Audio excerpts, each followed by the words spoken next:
Hello everybody and welcome to another edition of Inside Basketball. And if you're in a tipping competition, I'm sure you're doing it tough because the results are becoming very unpredictable. In round 20 we saw a couple of upsets including Townsville and Brisbane over Sydney, Canberra over West Sydney and Perth downing Adelaide to give them a 5-game winning streak. The untouchable team on top of the table though is the Victoria Titans, and joining us on the show today is their head coach Mr. Goergen, and alongside him Steve Carfino. I'm interested to see how Brian's going to downplay how well his team does. He doesn't like everybody gunning for him, but I don't think he has any choice now. Well, we'll get to Brian in just a moment, but first to the news. And the West Sydney Razorbacks 4-point loss to Canberra on the weekend wasn't helped by an injury to Derek Rucker in the final quarter. Rucker string and is now in doubt for the weekend clash against Brisbane. The Sydney Kings have an uphill battle to make the playoffs following a double loss on the weekend. New import Isaac Burton translated in Isaac Kings. Head coach Brett Brown, Townsville on Friday night. This game, it wasn't a mathematical make or break game. But as I said to the fellas before the game, math should be put over here, and polishing confidence and getting a system, albeit late with Isaac coming in, is the crucial thing. And man, we look lost in the first half. The NBL's free agents list was released this week with 90 players up for grabs if they aren't re-signed by their club within the next 8 weeks. Reigning grand final MVP Glenn Saville has made his intentions clear, with his agent talking $300,000 per season, or Saville will chase the big bucks overseas. Some of the NBL's biggest names feature on the free agents list, and for the likes of Andrew Goodwin and Brisbane youngster Wade Helliwell, the possession of a British passport makes them even more appealing to European clubs. The Adelaide 36ers have given MVP favourite Willie Farley permission to miss the start of next season to pursue his NBA dreams, but expect to see him back at the powerhouse if he is unsuccessful.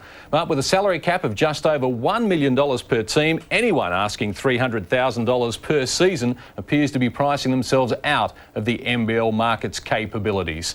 And just on that note, let's talk to Brian Goergen about Chris Anstey and Tony Ronaldson being on that list. Are they both going to be back with the Titans next season? Yes. We'll take them off the list then. Take them off the list. No, we definitely like those two back, but it's very difficult. High-profile players. Over the course of my time in the league, there's not many clubs that have been able to sign their players during the course of the season. It usually comes down to the end of the season, and I'm sure that'll be the case with a majority of the top-line players. They'll feel the market. How are you able to lure Chris Anstey back? I mean, I'm sure he could have been an NBA journeyman for a number of years and played for a lot of money. Well, I think Chris, during the Olympics, when he came back to Australia after the 3 years in the NBA, made a decision there and then that, he wanted to play in the NBL again and play. I think, he went there young. He hadn't played a lot, even with the Tigers, and he wasn't a starter for the Magic back then before he was drafted, and sitting for 3 years, I think he was real anxious to get playing again, and once he made that decision, we were a likely choice because he had a good relationship with the coaching staff, and he had a good relationship with those guys on the team and wanted to come back to us, so there was no problem there. But Brian, would it be fair to say that if either Ronaldson or Anstey were asking $300,000 a season, you would find that very difficult to accommodate them? Can't get that done. Just like maybe I just think that's for the top players in this league, and you look where the league's at, I think the players have to start getting a realization of where we're all at. And we want to pay the players as much as we possibly can, but where the NBL is right now, $300,000 is too much. It's too much for our club. Do you fear then that we'll have a similar scenario that we have in the National Soccer League here in Australia, where over 100 of our best players are in Europe because that's where they can make that money? There's so much. There's been a lot said about Jason Smith and some of the top line players here going over to the European market, obviously, and that's changing so much. Their situation that I don't understand really what that means. Like some of the teams in Italy now, you can have as many foreigners as you want. Now I don't know what that means to an Australian player, but if I was a top, money's important to, I think it's very important, but if you're a top player in this competition, you can go overseas and make $1 million, or you can make $800,000 a year. Well, it would be hard to turn that down, but I don't know how many players in our league fall in that category. And if you're under that category, you talk to a lot of the imports that have played over there, Jason Wells, and wanted to come back to our competition. I think this has a lot going for it, and if we do it right at the NBL level, get our teams and market them a little bit better and get things going like they should be, I think we can stand on our own. And, it's like going to the NBA. David Anderson, we probably won't see again. Guys that go on and make an NBA team, you probably won't see again. But other than that, I think our league's strong enough to hold those players. And just to pick up on a point that you wrote about in the Herald Sun newspaper a couple of weeks ago, you're concerned about teams bringing in imports late in the season, i.e. Isaac Burton coming to Sydney and others. The teams can get through the majority of the season, then bring in a high-profile, high-price recruit for the last 10 weeks, say, and make the playoffs. You don't think that's a good idea? I think it's terrible. And it's just from a league standpoint, not from a team standpoint. You want to know what the rule is and use it to your advantage. But I think the cutoff date, and I've said it since the summer started, this isn't the first year. I think if you go over the course of history, one of the things as a coach and as a player, you want to know what you're competing against. That's part of your whole preparation. And to bring players in 4 and 5 weeks to go in the season and throw them onto a team, whether that's beneficial to the team is up to the team. But as an opposition or a fan, I just don't think that's right. I think you should have to put your 12 in by January 1st, and that's your team. You look at the case with Isaac Burton right now. You could get into a final situation, and the team they're playing against may have never played against this guy before, the way our league works. So I'd like to see, and from a fan standpoint, you get teams at the start of the year, and we've had the case where they bring consistently early in the year a lesser team to your arena and play, and our fans are smart. If a team isn't going to, hey, early in the year, these guys aren't, they wait till the end and bring their players in, you're not going to get crowds. Ours are smart enough for that. So I think from a league standpoint, it would be establish your team, and so we all know what we're competing against, and put your roster in of 12 players. I'm on about 12 players as well. Why does one team get 12 and another get 10? And that issue that you just talked about there, I think, are two important issues. Well, one other important issue is the form of the Victoria Titans at the moment. They are white hot, including their recent victory over Wollongong. They got the job done by 29 points. And Wollongong were held together by Melvin Thomas, who led them in scoring with 19 points. But the Titans had everyone on the same page, leading by 23 at half-time. Glenn Saville again contributed in a number of categories, but is he worth $300,000 a year? I don't think so. Chris Anstey is the money man at the moment, though. He had a career-best 33 points and was ably supported by Jason Smith and co. But it seems that Chris Anstey has never played better in the NBL, and the Titans are the championship favourites. Who's going to stop them? Well, no one that we can see at the moment, Steve. No, I just don't see, Brian's probably going to disagree with me. I can't see anybody right now over a 3-game series beating the depth that Victoria have. And you talk about all the guys on the same page. They play against the ball screen better than anybody else, and that's a very difficult thing to do. They got those big guys showing, they're wide, and they make the guards go around. They make teams get out of what they want to do. And offensively, with Chris Anstey scoring every time they go down in the block consistently at a high percentage, that really gives them a whole lot, and it just frees up Tony Ronaldson to shoot shots, Jason Smith. Those guys are getting wide open looks, and they're too good of players to be missing shots like that. In terms of talent, one team that is right up there in terms of getting a crack at the Titans would be West Sydney, although they couldn't beat Canberra over the weekend. What can you tell us about those highlights? Well, West Sydney found it a tough place to play at the AIS Arena against the Cannons, and John really is just on fire. He was 7 of 9 outside the three-point line. He is having a fantastic year, and this is your guy right here, Case, and he put himself together a nice game, 15 points, 8 rebounds, and 5 assists. And this is a guy that Perth got rid of, Gosa. And Gosa had a good game in this one. He was 10 for 13 from the field for his 22 points. In Perth, speaking of Perth, they got rid of this guy too, 3-point shot. And he is only played 18 minutes in that basketball game, must have gotten into foul trouble. Simon White also had a good game, 17 points, 12 rebounds, and 5 block shots. But John really was the man, but his golden arm wasn't good enough as Canberra, who play with all kind of intensity at the AS Arena, got the win. And in the end, it was just the Canberra Cannons playing like a completely different team when they're at home. Exactly, they've done that all season, whereas the Perth Wildcats, well, they're a completely different team at the moment from the one that started the season. They went to Adelaide and came up with an 8-point victory. Paul Rogers can be hot and cold, but he certainly warmed up against Adelaide. David Stiff provided good opposition on the boards, but the 36ers were cut to pieces by the running game of Perth, who looked supremely confident.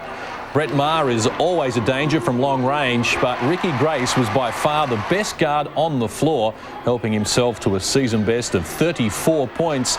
And the Wildcats have a great 1-2 punch with Grace and Rogers. Willie Farley can always be relied upon to keep the fans entertained, and they certainly are in Adelaide at the moment. But Perth may be the dark horse for the title, and climbing off the bottom of the ladder, they now look like they are in the zone and can give anyone as tough a time as they've had at any stage during the season, Steve. How tough has Ricky Grace been down the stretch when he said, we're not going to play the spoiler, we're going to be right in it at the end of the basketball season, and he had something to do with it, that's for sure. He's been playing some unbelievable basketball. He's been in outstanding form, and this is what Rupert Sapwell had to say after the match concerning Ricky Grace. Ricky Grace just cars us up every time he plays us, you know. If we're going to meet them in the finals, then we're going to figure out a way to curb his influence. And Ricky Grace's huge contribution of 34 points and 8 assists over Adelaide earned him the honour of Player of the Week. To take us to the break, here is some of Ricky's match.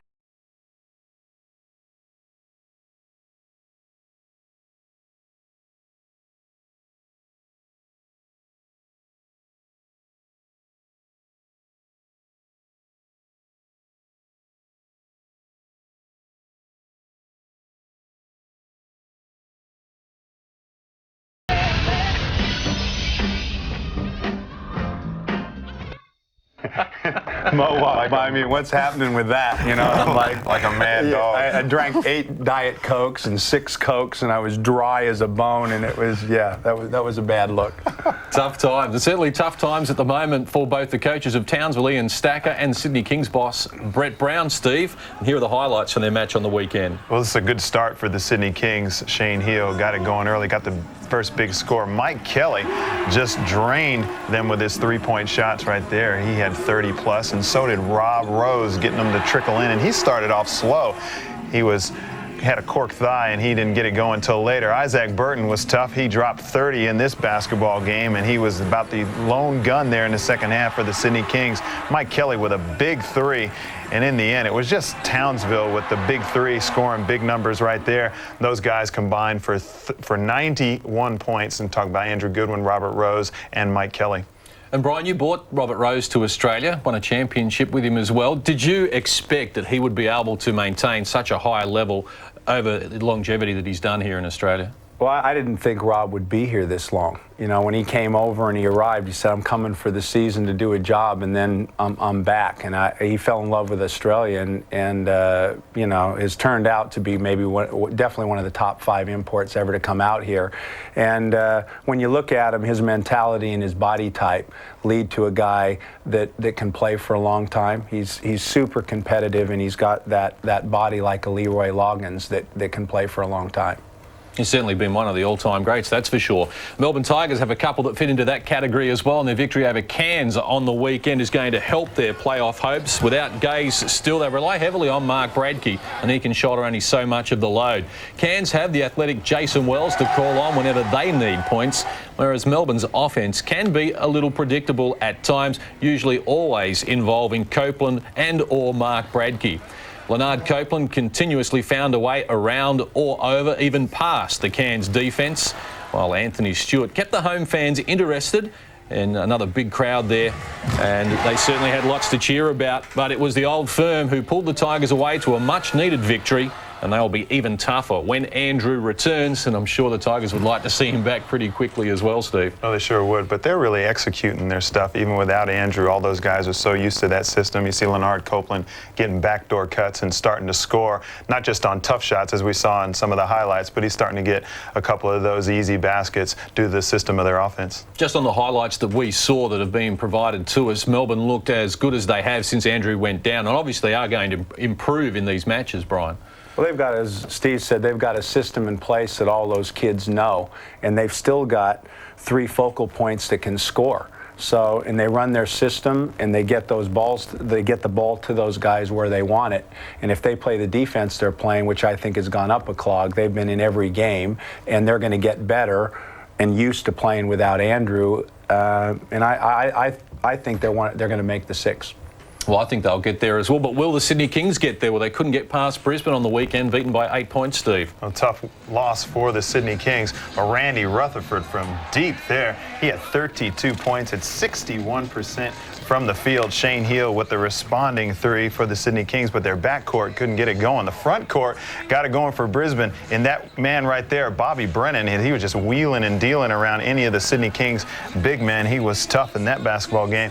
But Wade Halliwell also dropped some numbers too. He's 5 for 7 from the field. But the Brisbane Bullets, well, they were just too tough, shooting 53% from the field on the game. And Bobby Branden, what a game he had. 36 points, 14 rebounds, and 2 block shots. And it was just another one of those slow starts by the Sydney Kings in the first quarter. They were down by 10. You just can't do that when you're not playing well and you're not confident. And Brian, what have your impressions been of Bobby Branden? He's certainly been entertaining.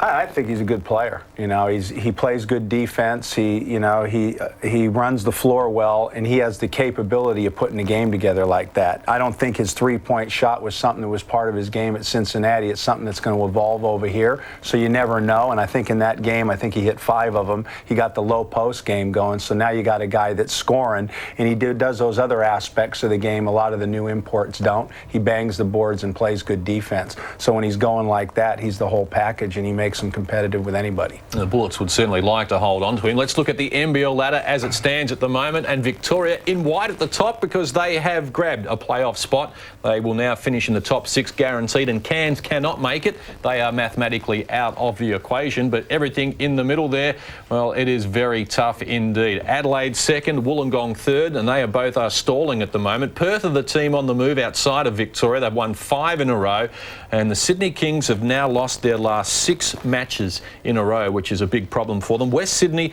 well, they won only 9 games last season. They're up to 14 at the moment. And the bottom teams last year, well, Canberra won 3 games. They're up to 9. Brisbane won 4. They're up to 10. And Cairns won 6, and they have improved on that number as well. So right around the board, the ladder at the moment is showing teams have improved on last season, and it's getting even closer and tighter for the teams to try and make it to the playoffs. Yeah, as tough as the competition has been interesting, Brian, what you think about as tight as everything has been, teams going up to Cairns, and Cairns is on bottom of the ladder, and everybody's scared to death to go up to Cairns and play against them. Canberra is a team that struggles to win on the road, but they're tough as hell on the road. I mean, at home. And like the team that sneaks into 6th, you got to be thinking, you finish on top of the ladder, you're dominating the competition, but you got to be worried no matter who it is. Oh, yeah. I mean, we were just, if you go talent, from a coaching standpoint, you look at talent and depth. And some of these teams are in positions, like you say, because they've added an import, and they haven't got it together yet, and they got enough time to do that. Injuries, confidence, could be anything. But those teams that are down there near that bottom, Melbourne with Andrew coming back, Sydney with the talent that they've got, Townsville, who's capable of winning a championship when they're, that is probably Perth, who started off the season with that horror stretch, and they're now coming back. Who's ever in those top positions are going to get, a tough one early because of the evenness of the comp. The only team that's at this point in time that's got the split on us is Cairns. We're on top and they're on bottom, and they beat us at home and they beat us up there in our worst loss of the year. So it shows. I mean, I think the NBL's worked very hard to balance the competition, and the regional centers have become much stronger over the last few years, especially at home. And I think it's great for the competition. And just shows if they can pick up one of those free agents, the bottom team might be in the top 6 next season. Up next on Inside Basketball, we'll preview the matches from round 21. But first, it's time to get tricky with some impressive ball hand. Welcome back to Inside Basketball, and the game's coming your Dickel in this game. Are you expecting he'll get back for the playoffs then? Yeah, we're counting on that, and he's an important piece because when you get to those series, you know, in DMAC's going to need breaks, and so we want to make sure that Mark's right. He had a trial run today, and we didn't pull up too well, so we'll probably rest him on. It's not fact, but we'll probably rest him on Friday and try to get him right for next week. This is a good opportunity to get Nathan Crosswell just a little bit more experience. Yeah, I mean, definitely. You know, it's been good for him. He's more of a 2 that needs to play 1 to be an NBL player. So he's had an opportunity with Mark down to do that. And you know, he's been hot and cold in the 1, but he's definitely, it's been good for him. But playoff run, you know, we're going to need Mark if we're going to do what we want to get done.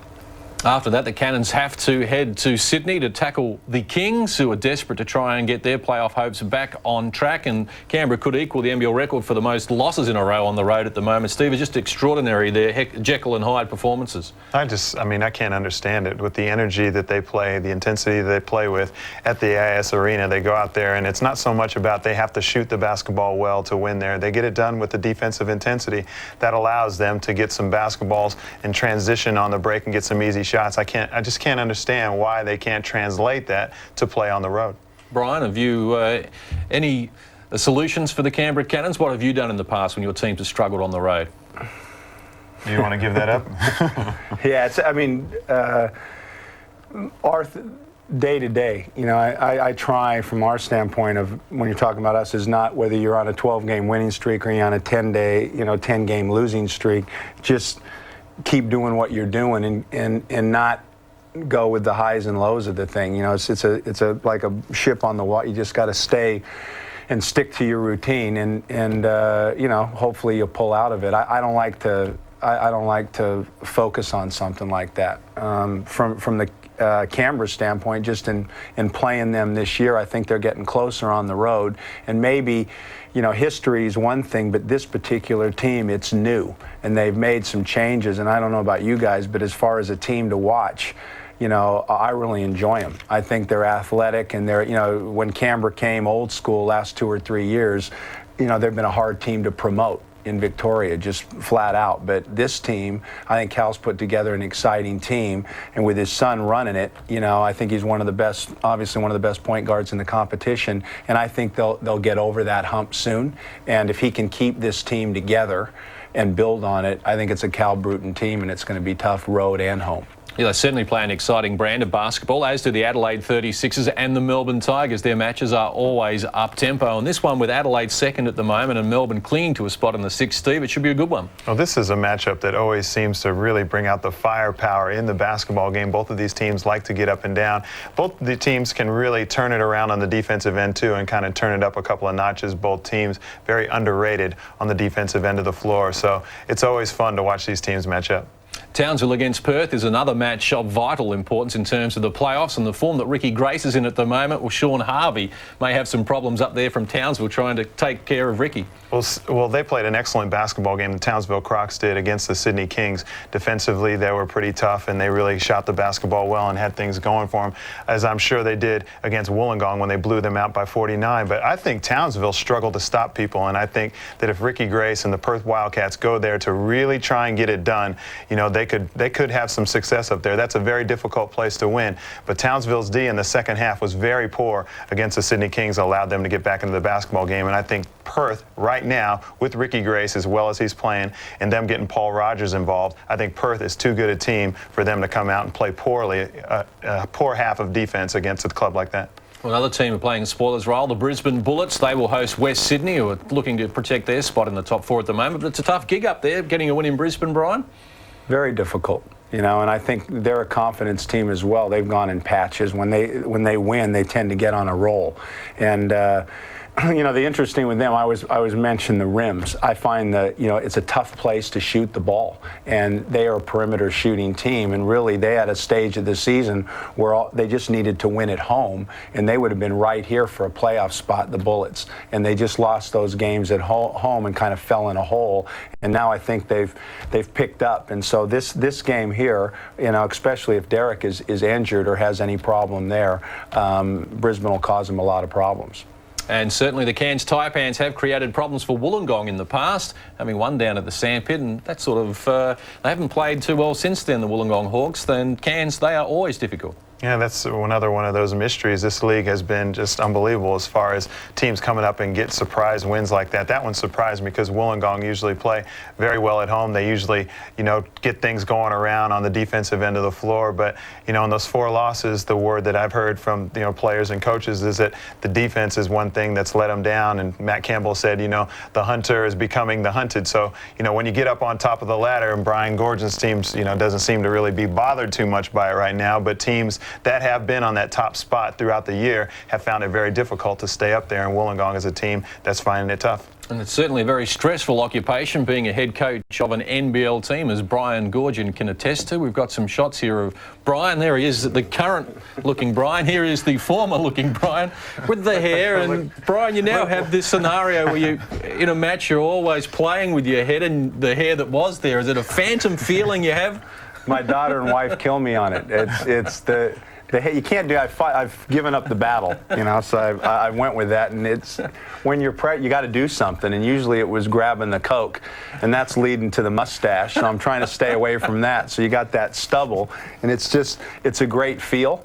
So that's kind of carrying over into everyday life. So if I have a go at my daughter, she'll go start rubbing the head, and I'll know you're serious. So, And Brian's still wearing the same shirt on this lucky winning streak as well. It's standing up by itself in the corner, he tells us. But coming up next, should John really stick to 3-pointers, or is he ready for a new career? Oh, welcome back to the pig pen. User-friendly this year for the Razorbacks. They're into their motion offense. Branden passing. McGregor down low. Really for the tip in. Oh, foul. Come on. Oh, Branden. What a thief. He learnt that growing up on the streets of Flint, Michigan.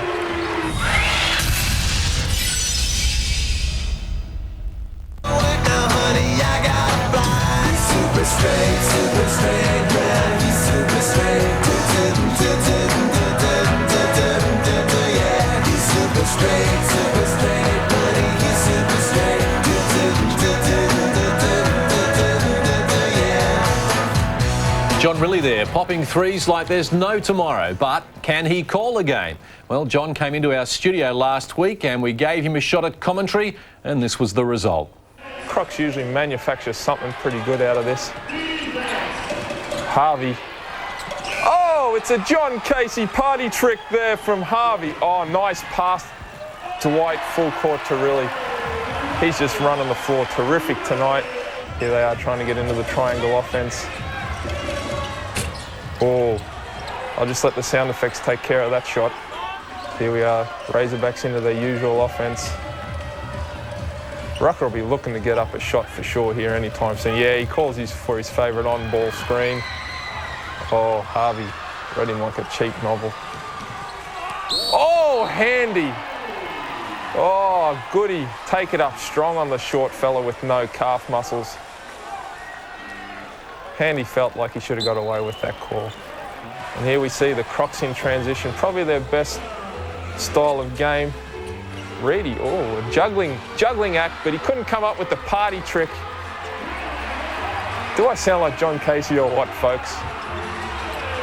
Nice hustle, Brad Davison. That's what he brings to the Crocs. Energy, enthusiasm, and any other word that goes along with that. Crocs in transition. Kelly with the quick trigger. Really with the rebound, often racing for the Pigs once again. Really loves the transition three in a situation like this. Oh, Murdoch, left, right, nowhere to be seen. Too late with the hand. You've got to know that guy loves to pull the trigger in transition. Crawford with his own quick trigger, no good. Arkell with the outlet, really. Oh, what? Oh, party trick. Preferred right hand. Oh, and it's all happening here. Carfino, his job is not secure. He really is a free agent, and he is looking to explore all options at the end of the season. How many cases did he use right there? He was going to town. You don't look too concerned. And no kidding. I know he's a free agent. He's asking for, $200-300 grand. He ain't going to get it trying to call games, that's for sure. And Brian Goergen's put John into the Boomers team as well. Let's hope he produces a little bit better than that when he's wearing an Australian singlet. No comment on that. Just quickly about the new Boomers lineup that was announced last week. Interesting, some of the names that are there and some that aren't. Daryl McDonald isn't there. He can lead you to a championship this year, but his age is working against him. Or did you consult with Daryl on that one? Yeah, I mean, we talked. You know, I think Daryl needs a break in the off season. And, you know, that's something you look at closer to the time, if depending on how he's playing at that age. You know, the people are talking about Ricky Grace's age, but Daryl's 38, and he's got to be, you know, dealt with in a certain way in the off season. So I think that was the way to go with Daryl. No Axel Dench? He's injured. You know, there was a few of the guys that weren't selected because of injury, and he was definitely one of them. Yeah, you talk about that good body type. You're talking about Rob Rose before, and Jason Smith and Anstey and all those guys that are long and muscular. You know, how have you been able to keep Tony Ronaldson in your roster and get such good mileage out of him?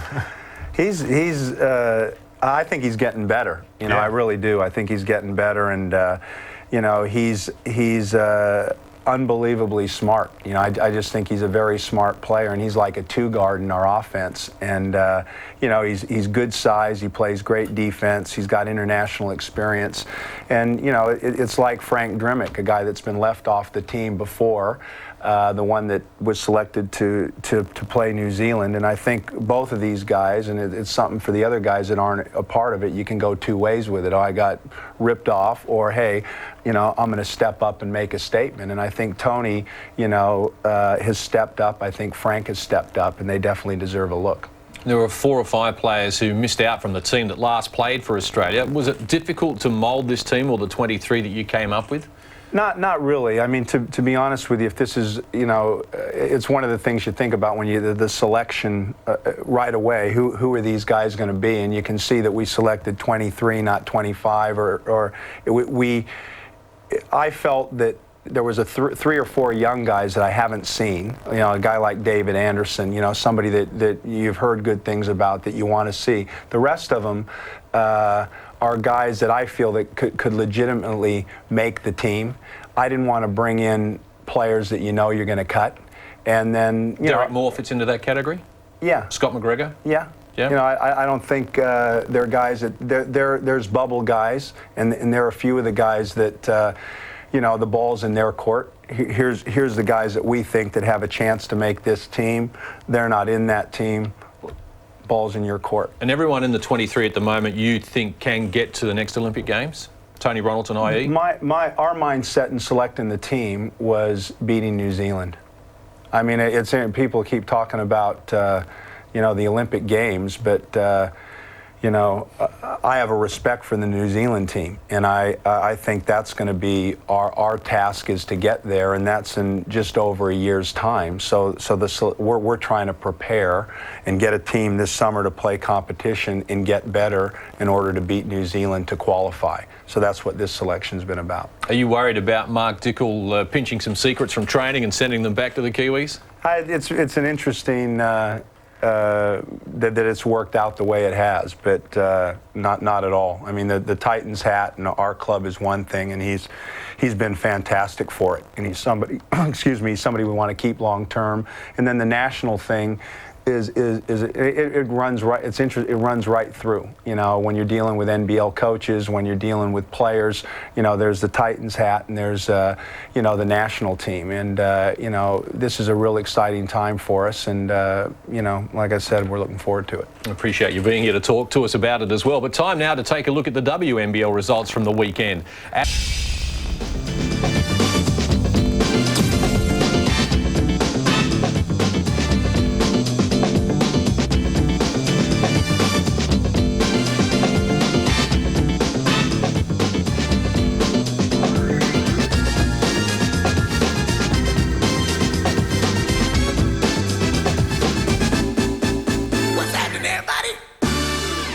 Thanks for staying with us here on Inside Basketball. Our plays of the week are coming up soon, but right now it's time for your feedback. And this week, Mohammed Naif asks, at the start of each quarter, should we abandon the jump ball start and instead use the inbound rule? Steve, what are your thoughts? Well, you know, I hate to see alternating possessions. When your team is down, you really need a possession. You get a piece of a loose ball or a deflection, and then you're scrapping for it, and then you get a tie up right there where it's a jump ball situation, and you look over at the arrow, and it says it's the other team's ball. So, I mean, that's why I don't like it.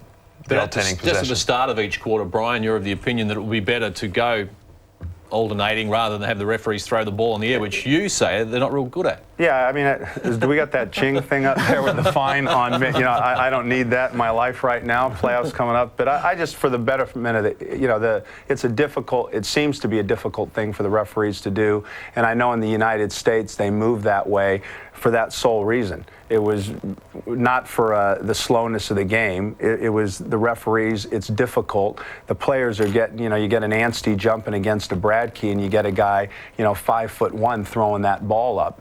It's a difficult thing that, you know, is a difficult for the referee. So I just think from that standpoint, it would be better to use the arrow. It's not like the AFL where the bounce of the ball at the start of the game is all important and a big feature of the game in basketball. It's a way of resuming play. So I agree with you, Brian. There you go. Well, my point is that, okay, if you do that at the beginning of every quarter, no, I'm used to this. This is the defensive seat. Yeah, if you do that at the beginning, you do that at the beginning of every quarter. You can't just say, okay, well now we're going to have a jump ball situation. It's not good enough for the quarter, but yet we're going to throw the ball up and alternate. And we won't have alternating possessions when it comes to a loose ball getting grabbed by both teams. You know, in the heat of the battle down the stretch. I think you either have to go with it or you don't have to go with it. I think we've just don't go with it. Yeah, we've just confused Mohammed enough. But thanks again for your feedback. We do enjoy reading your emails, so please send us your thoughts, comments and questions to ib@nbl.com.au. And remember, for all the latest basketball news and views,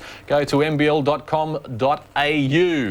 Time now for Mr. Steve Carfino to go to town with his Plays of the Week.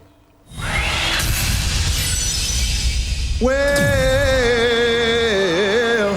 you know the Hawks are in a drought because the Titans rubbed them out. Oh, you don't like Johnny O'Keefe, huh? How about a little bit of Frank? Come fly with me, come fly away.